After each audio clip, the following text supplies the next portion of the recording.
দেশের বিভিন্ন স্থানে আওয়ামী লীগ নেতাদের বাড়িতে ভাঙচুর ও অগ্নিসংযোগ করা হয়েছে। নোয়াখালীতে ওবায়দুল কাদের, খুলনায় শেখ বাড়ি, বরিশালে সেনিয়াবাদ ও আমির হোসেন আমু, ভোলায় তোফায়েল আহমেদ, কুষ্টিয়ায় মাহবুবুল আলম হানিফের বাড়িতে ভাঙচুর চালানো হয়। রাজশাহী বিশ্ববিদ্যালয়েও ভাঙচুর বিক্ষোভ হয়েছে। সেখানে বেশ কয়েকটি হলের নাম পরিবর্তন করা হয়েছে। এছাড়া বিভিন্ন জেলায় শেখ মুজিবুর রহমানের মোড়েল ভাঙচুর হয়। জেলা প্রতিনিধিদের পাঠানো তথ্য ভিডিওচিত্রে জাকি আক্তারের রিপোর্ট। নোয়াখালীতে আওয়ামী লীগের সাধারণ সম্পাদক ও সাবেক সেতুমন্ত্রী ওবায়দুল কাদেরের বাড়িতে ভাঙচুর হয়েছে। কোম্পানীগঞ্জ উপজেলায় ওবায়দুল কাদেরের বাড়ি গুঁড়িয়ে দেয় বিক্ষুব্ধ ছাত্র জনতা। খুলনার শেখ বাড়ি নামে পরিচিত শেখ আবু নাসিরের ৩ তলা ভবন বুলডোজার দিয়ে ভেঙে দিয়েছে ছাত্র জনতা। বুধবার রাত ৯:৩০টার দিকে বৈষম্য বিরোধী ছাত্র আন্দোলনের ডাকা লং মার্চ কর্মসূচির পর নগরীর শেরেবাংলা রোডের ভবনটি গুঁড়িয়ে দেওয়া হয়। বরিশাল মহানগর আওয়ামী লীগের সাধারণ সম্পাদক ও বরিশাল সিটি কর্পোরেশনের সাবেক মেয়র সেনিয়াবাদ সাদিক আব্দুল্লাহর কালীবাড়ি রোডের বাসভবনে হামলা, ভাঙচুর ও অগ্নিসংযোগ করেছে বিক্ষুব্ধ জনতা।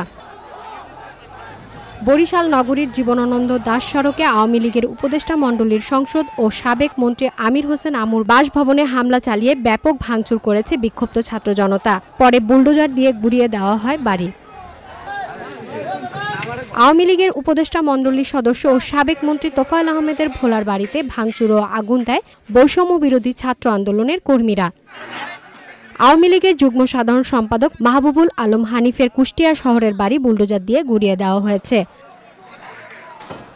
রাজশাহী বিশ্ববিদ্যালয়ের বিক্ষোভ ভাঙচুর হয়েছে। বেশ কয়েকটি হলের নাম পরিবর্তন করেছে শিক্ষার্থীরা।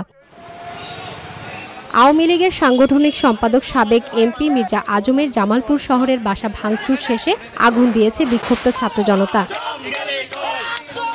অভিনেত্রী মেয়ের আফরোজ শাওনের বাবা আওয়ামী লীগের নেতা ইঞ্জিনিয়ার মোহাম্মদ আলীর বাসভবনও জ্বালিয়ে দেওয়া হয়েছে।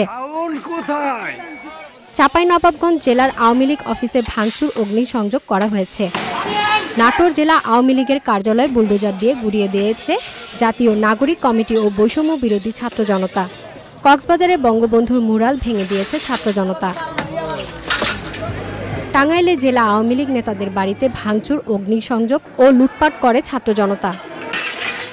রংপুরে বেগম রোকেয়া বিশ্ববিদ্যালয় ও কারমাইকেল কলেজে থাকা মুরাল ভেঙে ফেলা হয়। ময়মনসিংহ সার্কিট হাউস মাঠের মুরালটিও গুঁড়িয়ে দেওয়া হয়েছে। Zakia Akhtar, channel I.